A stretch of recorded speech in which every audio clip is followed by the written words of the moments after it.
Hola a todos y bienvenidos de vuelta a Guerrero Espectral, y hoy les traigo dos historias y la primera la hemos titulado El loco que anunciaba la muerte. Hace años trabajé en una compañía de seguridad. Primero trabajaba en la seguridad de un centro comercial, pero meses después me transfirieron a mí y a otros 4 compañeros a un hospital psiquiátrico. Aquel hospital tenía mala fama, pues en él habían unas salas que estaban destinadas a albergar criminales peligrosos. Aquellos criminales que estaban internados eran personas que habían cometido crímenes debido a su propia enfermedad mental. Nosotros cuidaríamos el área de los enfermos comunes, pues los guardias de prisión eran quienes se encargaban del área de los criminales. Los primeros días todo iba bien, no hubo nada significativo. Los pacientes, la verdad, eran muy tranquilos y muchos de ellos incluso eran muy amables. Pero lo bueno dicen que dura poco. Una mañana, cuando llegué a trabajar, escuché una gran conmoción en el jardín. Cuando salí a ver qué pasaba, vi a Maura, una de las pacientes que estaba atacando a Amos, otro paciente. Aquello era una escena sorprendente. Primero, porque aquellos pacientes nunca atacaban a nadie. Y segundo, porque Maura era una señora ya de edad y que pesaba más de 300 libras. La señora era obesa y apenas se paraba de su silla de ruedas. Como pudimos, logramos aplacar la situación. Sentamos a la señora de vuelta en la silla y los médicos se la llevaron para revisarla. Amos, el otro paciente, estuvo calmado todo el tiempo, como si nada hubiese sucedido. Las enfermeras también se lo llevaron a él para revisarlo y asegurarse de que no estuviera lastimado. Horas más tarde, otra conmoción en el pasillo. Los médicos y enfermeras corrían a la habitación de Maura. En aquel momento, la mujer estaba sufriendo un ataque cardíaco. Un rato después, la mujer falleció. Los pacientes comenzaron a decir que Amos lo había profetizado. Yo me había hecho muy amigo del doctor Méndez, que era uno de los psiquiatras principales del hospital, y le pregunté qué era todo aquello, que por qué los pacientes decían que Amos había predicho la muerte de Maura. Cosas de los pacientes, por eso le dicen Amos, por el profeta de las desgracias. Algunos pacientes le temen porque aseguran que él predice la muerte de las personas. Todo el revuelo de esta mañana con Mauro fue precisamente eso, porque él dijo que moriría hoy. Pero falleció, ¿no? Pregunté intrigado. Sí, pero pueden ser varios factores. Comenzando porque haya podido ser una casualidad, puede haber sido sugestión o incluso que Amos haya tenido conocimiento de los problemas médicos de la paciente. Maura estaba muy delicada del corazón. Era algo que esperábamos desde hacía tiempo. Era algo inevitable.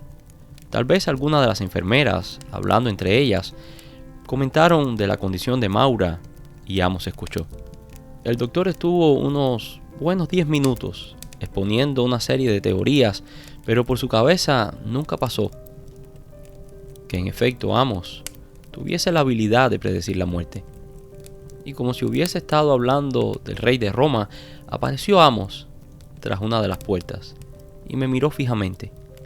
No fue una mirada inquietante, fue una mirada cálida, amistosa.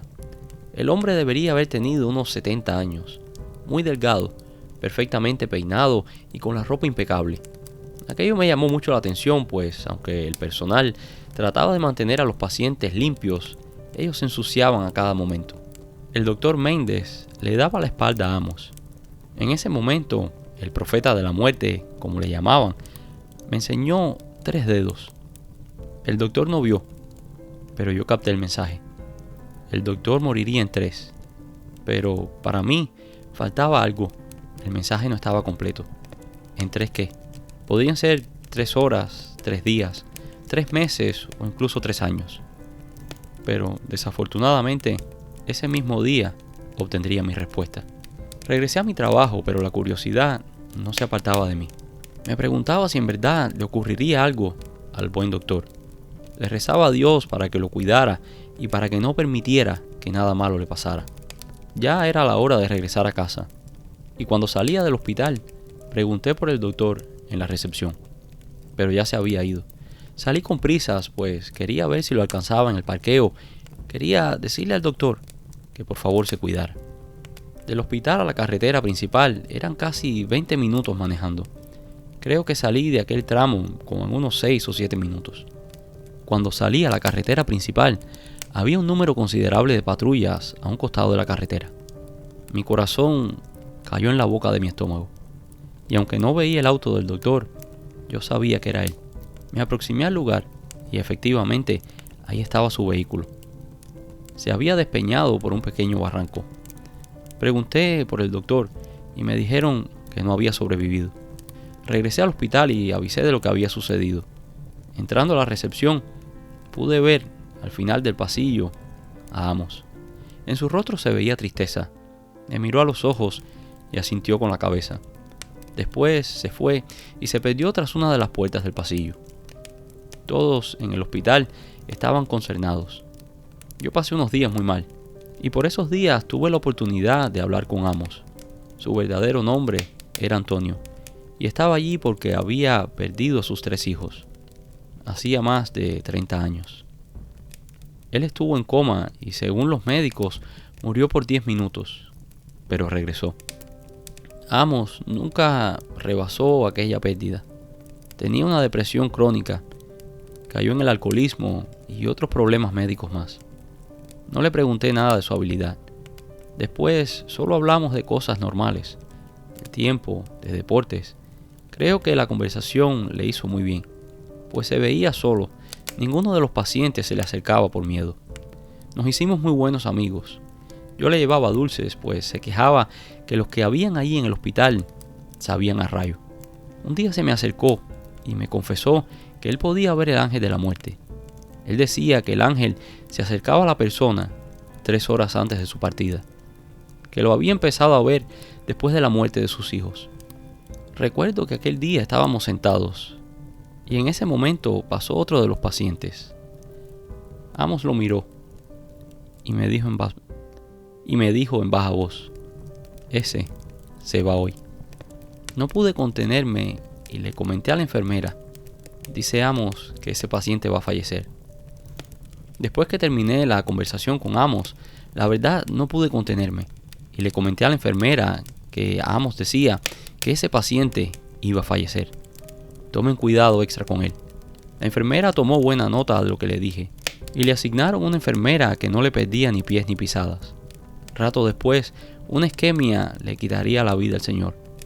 Meses después, fui asignado a otro lugar, pero antes de irme, me despedí de Amos y le prometí que regresaría a visitarlo y a traerle los dulces que tanto le gustaban. Pero él me dijo que no iba a hacer falta, que él también se iba de allí. Me alegró mucho, pues pensé que finalmente se iría de aquel lugar y tal vez iría con su familia. Esa misma tarde, cuando llegué a mi casa, recibí una llamada del hospital. Amos, el loco que predecía la muerte, había fallecido mientras veía la televisión. Y la segunda historia del día de hoy la hemos titulado La Hacienda de Cholul. Lo que hoy es una ruina en medio de los campos baldíos de Mérida fue una de las haciendas más prósperas de la ciudad. Las actividades más rentables en la hacienda eran el cultivo de henequen y el ganado. El señor Paz era el dueño de aquellas tierras. No era el mejor de los patrones. Los trabajadores se quejaban de los malos tratos del hombre y de que muchas veces incluso no les pagaba el salario.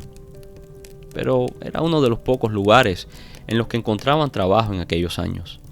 La casa era enorme y muy bonita. Detrás de la casa había un batey, que era un grupo de chozas donde vivían algunos de los trabajadores. En aquel batey vivía Rosa, la hija del encargado de las caballerizas. La chica era muy linda y se rumoraba que el señor Paz, aunque estaba casado, solo tenía ojos para Rosa. Decían que él le había ofrecido todo, incluso dejar a su esposa y hacer a Rosa la señora de la casa. Pero a Rosa no le interesaba nada de aquello. Ella estaba perdidamente enamorada de Miguel, un chico del pueblo que de vez en cuando trabajaba en la hacienda. Miguel estaba trabajando para reunir dinero y casarse y llevarse a Rosa de aquel lugar. Muchas veces se veían en la entrada de la hacienda, allí, bajo un frondoso árbol que adornaba la entrada de la hacienda. Y allí mismo, bajo aquel árbol, más de una noche, Miguel le prometió que un día le compraría una hacienda como aquella y que criarían a sus hijos y que tendrían una familia enorme. Meses después, ya todo estaba listo para finalmente casarse. Miguel ya había juntado el dinero. La noche antes de la boda, Rosa estaba con una de las vecinas. No podía creer su dicha. Ya estaban terminando los últimos ajustes del vestido. Ya eran casi las 12 de la noche, cuando Rosa, desbordante de alegría, iba de regreso a su casa a planchar el vestido. La casa estaba casi una frente de la otra, pero en cuanto Rosa puso un pie fuera de la casa, vio a alguien debajo del frondoso árbol. Pensó que era su futuro esposo, así que se acercó, escondiendo muy bien el vestido, pues no quería que el chico lo viera.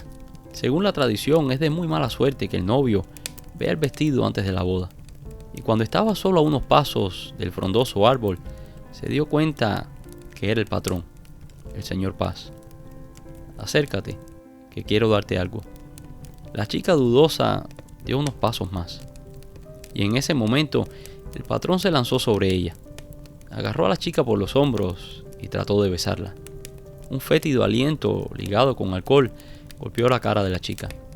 Comenzaron a forcejear y la mano del patrón buscó la cara para tapar la boca de la chica y así silenciarla. Con la otra la desnudó y allí, bajo aquel árbol, donde tantas veces había sido feliz, el patrón abusó de Rosa.